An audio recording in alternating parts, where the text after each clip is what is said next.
आज हम इस वीडियो के माध्यम से जानेंगे कि अम्ल क्या होता है और क्षार क्या होता है। यह भी जान लेंगे इस वीडियो में कि प्रबल अम्ल, दुर्बल अम्ल और प्रबल क्षार, दुर्बल क्षार क्या होते हैं। आइए समझते हैं। तो देखिए, सबसे पहले हम जानते हैं कि अम्ल क्या है। तो पहले शुरू में आप जान लीजिए कि अम्ल जिसका स्वाद खट्टा होता है वो अम्ल होता है। ठीक है, जिसका स्वाद खट्टा होता है वो अम्ल होता है, जिसका स्वाद कड़वा होता है वो क्षार होता है। लेकिन वैज्ञानिक आर्हेनियस ने इस तरह से अपनी परिभाषा को नहीं दिया। उन्होंने अपनी परिभाषा को कुछ इस तरह से बताया। उन्होंने इस तरह से परिभाषित की। वैज्ञानिक आर्हेनियस ने कहा कि पानी में अगर आप पानी में यानी जल में अगर किसी पदार्थ को आप डाल रहे हो, ठीक है, आप अगर पानी में किसी पदार्थ को डाल रहे हो और डालने के बाद वह पदार्थ अगर H प्लस आयन देने लगे तो अम्ल है, और वह पदार्थ अगर OH आयन देने लगे तो क्षार है। उन्होंने कुछ उस तरह से बात कही। आइए इसे और विस्तार से समझते हैं। जैसे उन्होंने कहा कि मान लीजिए मैंने एक कंटेनर लिया इस तरह से, ठीक है, इस तरह से कंटेनर लिया और कंटेनर में उन्होंने क्या कर लिया, पानी ले लिया। इस कंटेनर में क्या ले लिया, पानी ले लिया, वाटर, ठीक है, जिसे H2O भी कहते हैं। अब इस तरह से उन्होंने पानी ले लिया और उन्होंने क्या किया, बाहर से कुछ पदार्थ इसमें डाल दिया, कुछ इस तरह से। उन्हें मान लीजिए उस समय उन्हें नहीं मालूम था कि यह अम्ल है या क्षार, ठीक है। उन्होंने इस तरह से मान लीजिए कोई HCl नाम का पदार्थ लिया, ठीक है, HCl नाम का उन्होंने एक यौगिक लिया, ठीक है, और उन्होंने HCl को अंदर डाला। और जैसे उन्होंने पानी में डाला, इसको HCl को जैसे ही पानी में उन्होंने डाला तो ये जो HCl है H प्लस और Cl माइनस में टूट गया।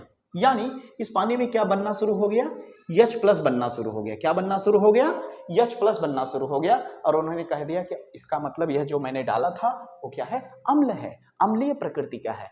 यानी इससे क्या सीखा बच्चों आपने कि अगर हम किसी जलीय विलयन में किसी पदार्थ को डाल रहे हैं और वो H प्लस आयन देने लगे, क्या देने लगे, H प्लस आयन देने लगे, तो क्या है, अम्ल है। उसी तरह उन्होंने क्षार पे किया, उसी तरह उन्होंने क्षार पे किया।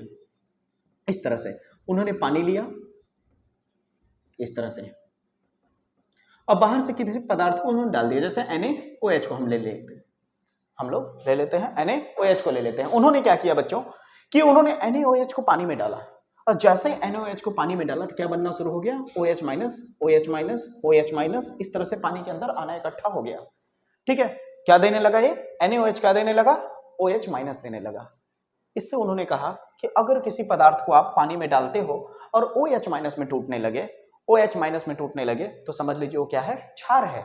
लेकिन इतनी बातों कहते वक्त एक और खास चीजों की उन्होंने जानकारी दी। यानी एक बहुत बेहतरीन चीजों उन्होंने देखा, बहुत ही बेहतरीन चीजों पे गौर किया, जो आप देखोगे तो आपको प्रबल अम्ल, दुर्बल अम्ल, प्रबल क्षार, दुर्बल क्षार समझने में बड़ी आसानी होगी। ठीक है, उन्होंने क्या कहा बच्चों, उन्होंने जैसे यहाँ पे एक्सपेरिमेंट किया, इसी तरह से वो बदल बदल करके कई सारी चीजों को ले रहे थे। जैसे पानी में कभी HCl को डाला तो कभी पानी में कुछ और डाला। तो कुछ खास चीज देखा उन्होंने। क्या देखा, देखिए, जैसे मान लीजिए यहाँ पे पानी में डाला मैंने, उन्होंने बहुत ही बेहतरीन चीजों को देखा और उसको, जैसे मान लीजिए CH3OOH लिया उन्होंने, ठीक है, CH3COOH, एसिटिक एसिड कहते हैं, ठीक ना। उन्होंने मान लीजिए इस तरह से लिया, H प्लस आयन तो ये भी बना रहा था और इसको डाला तो यहाँ पे भी H प्लस आयन ही बन रहा था।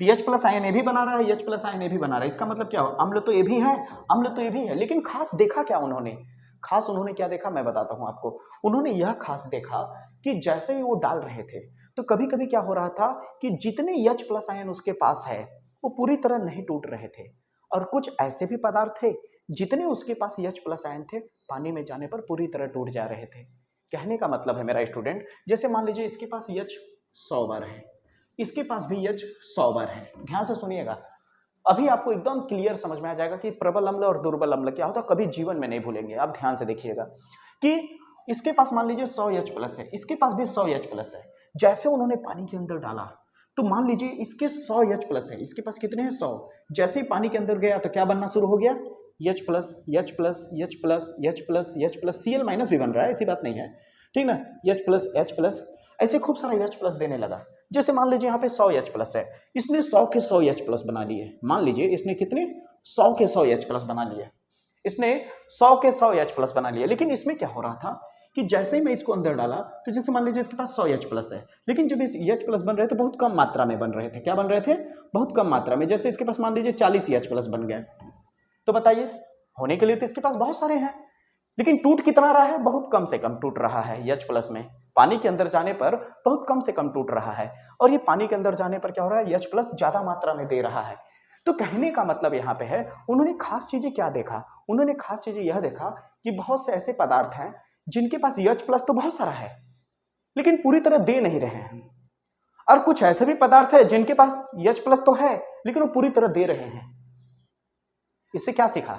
इससे यह सीखा कि जो पूरी तरह दे रहे हैं, जो बहुत दानी है, वो प्रबल है, मजबूत है, और जो पूरी तरह नहीं दे रहा है वो कहीं ना कहीं कमजोर है। तो उन्होंने एक बात कह दिया कि जो H+ आयन पूरी तरह तोड़ रहा है, जो H+ आयन पूरी तरह दे रहा है या ज्यादा से ज्यादा मात्रा में दे रहा है, वो प्रबल अम्ल है। और जो H+ पूरी तरह नहीं दे रहा है, जो H+ पूरी तरह या H+ कम से कम दे रहा है, कम से कम दे रहा है, यानी उसके पास H+ की संख्या तो ज्यादा है, टूटने पे H+ ज्यादा मात्रा में बनेगा लेकिन वो ज्यादा तोड़ नहीं रहा है, इसलिए वो दुर्बल अम्ल है। क्या बात आपको समझ में आ रही है? Very good. उसी तरह क्षार में हुआ, उसी तरह उन्होंने क्षार को भी दो भागों में बांट दिया।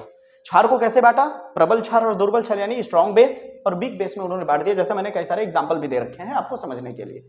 जैसे अगर यहाँ पे देखिए NaOH है, जैसे NaOH के पास मान लीजिए बात कह रहा हूं उदाहरण के तौर पे, ऐसा नहीं है कि मतलब 100 है, ठीक ना, मैं आपको उदाहरण दे रहा हूं, सपोज कीजिए समझाने के लिए, मान लीजिए इसके पास OH 100 बार है। कितने बार है? 100 बार OH है, लेकिन जब पानी के अंदर जा रहा है तो 100 के 100 तोड़ दे रहा है। मान लीजिए 100 के 100 तोड़ दे रहा है, 100 बार OH है और 100 बार के 100 बार तोड़ दे रहा है, यानी ज्यादा से ज्यादा मात्रा में OH दे रहा है। कौन? ये। लेकिन इसी के एक अपोजिट में एक और लेता हूं मैं, यहीं पे साइड में ले रहा हूं, अगर आपको दिख रहा हो तो मैं यहां पे साइड में ले रहा हूं। मान लीजिए एक और कंटेनर मैंने इस तरह से बनाया, इस बार मैंने डाल दिया इसमें क्या? NH4OH, जिसे अमोनियम हाइड्रोक्साइड कहते हैं, ठीक है, मैंने इस तरह से डाल दिया। मान लीजिए इसके पास भी 100 है, इसके पास भी 100 है, लेकिन जैसे ही पानी में जा रहा है टूटना तो शुरू हुआ है, OH तो बनना शुरू हो गया। ये तो मान रहा हूं मैं कि OH यहां भी बन रहा है, OH यहां भी बन रहा है, यानी क्षार यह भी है, क्षार यह भी है, लेकिन यहां पे भी प्रबल और दुर्बल क्षार है। कैसे? यह ज्यादा से ज्यादा OH को तोड़ रहा है और यह कम से कम OH को तोड़ रहा है। जैसे यहाँ पे OH बहुत कम मात्रा में बन रहा है, जैसे मान लीजिए 40-50 OH बन रहा है, ठीक है, मान 40 बन रहा है, 30 बन रहा है या फिर 50 बन रहा है, कुछ इस तरह से, लेकिन कम से कम बन रहा है कि नहीं? इसके मुकाबले कम से कम है कि नहीं? है तो इसके पास 100 लेकिन तोड़ नहीं पा रहा है पूरा, है तो इसके पास 100 लेकिन तोड़ नहीं पा रहा है पूरा, केवल 50 ही तोड़ रहा है, तो कमजोर है कि नहीं? कमजोर है ना, इसलिए क्या हुआ? दुर्बल हुआ। ये क्या हुआ बच्चा? दुर्बल हुआ। और यहां पे अगर आप देख रहे हो तो इसके पास 100 है, पूरी तरह से कहता है हाँ ले जाओ, पूरा ले जाओ, मेरे पास बहुत है। इसका मतलब क्या है? कि स्ट्रांग है, जो OH पूरी तरह डोनेट कर रहा है, जो OH पूरी तरह विभाजित कर दे रहा है अपने में से, जितना भी इसके पास OH हो, ठीक है, जितने भी इस मॉलिक्यूल में मैंने डाला सबके सब OH विभाजित हो जा रहे हैं, सबके सब OH दे रहे हैं। इसका मतलब क्या है? ज्यादा से ज्यादा मात्रा में OH निकल रहा है। डालने पर ज्यादा से ज्यादा मात्रा में OH किसमें निकल रहा है? इसमें निकल रहा है, इसलिए प्रबल है। और इसको डालने पर अगर इसके पास 100 है तो केवल कितना ही बोल रहा है? केवल 40-50 ले जाओ, बाकी मैं रखूंगा। इसका मतलब है दुर्बल है। समझ आ रही है मेरी बातें? तो यहां पे आपने क्या सीखा कि जो OH पूरी तरह या ज्यादा मात्रा में दे रहा है वो क्या है? प्रबल क्षार है। और जो OH कम मात्रा में डोनेट कर रहा है या कम मात्रा में जल में दे रहा है वो क्या है? दुर्बल क्षार है। इतनी बात आपको समझ में आ रही होगी, मजा भी आया होगा, समझ भी आया होगा कि मैंने क्या बताया कि अम्ल क्या होता है। बस ज्यादा आपसे कोई पूछे अम्ल क्या है तो आप यही बोलते हो ना, अम्ल का स्वाद खट्टा होता है। क्षार क्या है? क्षार का स्वाद कड़वा होता है। नहीं, बोर्ड एग्जाम में अगर 10th क्लास के आप हो देख रहे होगे तो यूपी बोर्ड में कई बार पूछा जाता है कि अम्ल और क्षार की आधुनिक परिभाषा दीजिए। तो इस तरह से आपको समझना पड़ेगा कि आधुनिक परिभाषा पूछेगा तो आप आर्हेनियस के हिसाब से लिखेंगे, आधुनिक परिभाषा पूछेगा तो आर्हेनियस के हिसाब से लिखेंगे। उसके बाद अब हम अम्ल और क्षार की परिभाषा जान चुके हैं कि अम्ल क्षार क्या होता है, कि अम्ल का स्वाद खट्टा होता है, वो आर्हेनियस के हिसाब से जो H+ आयन बनाए जलीय विलयन में वो अम्ल है, जो OH आयन बनाए वो क्षार है। अम्ल को दो हिस्सों में मैंने बांट दिया कि अम्ल प्रबल अम्ल होता है और दुर्बल अम्ल होता है। जो H+ पूरी तरह से तोड़ दे रहा है वो प्रबल अम्ल है, जिसके पास H+ तो बहुत है लेकिन तोड़ नहीं पा रहा है पूरी तरह, वो दुर्बल है। ठीक है, यहां तक क्लियर है? प्रबल क्षार में भी, दुर्बल क्षार में भी यही हो रहा है। जो पूरी तरह से OH आयन तोड़ दे रहा है वो प्रबल क्षार है, जो पूरी तरह OH आयन नहीं तोड़ पा रहा है जल में वो क्या है, दुर्बल क्षार है। कुछ उदाहरण भी मैंने दे रखे हैं यहाँ पे ताकि आपको पूछा जाए तो आप बता सकें। अगला पॉइंट आता है कि अम्ल और क्षार को पहचाना कैसे जाए। पहचानने के लिए कोई ना कोई इंडिकेटर होना चाहिए, सूचक होना चाहिए। तो यहां पे मैंने लिखा है कि सूचक के आधार पर अम्ल क्षार की पहचान की जाती है। ठीक है, सूचक में आप देखिए 3 तरह के सूचक को हम यहां पे जानेंगे। एक कृत्रिम सूचक होगा, एक प्राकृतिक सूचक होगा और एक गंधीय सूचक होगा। ठीक है, पीएच स्केल के आधार पर भी पहचाना जाता है। अगर जिसका पीएच वैल्यू 7 से कम है तो अम्ल है, पीएच वैल्यू 7 से अधिक है तो क्षार है। ठीक है, ये सब भी जानेंगे, लेकिन इस वीडियो में हम केवल और केवल इतनी की ही बात करेंगे। इस वीडियो में हम सूचक के बारे में और पीएच के बारे में नहीं जानेंगे। हम इसके अगले वीडियो में सूचक क्या होता है, प्राकृतिक सूचक, कृत्रिम सूचक और गंधीय सूचक के आधार पर अम्ल और क्षार की पहचान कैसे की जाती है इसके बारे में जानेंगे। पीएच स्केल क्या होता है इसके बारे में जानेंगे।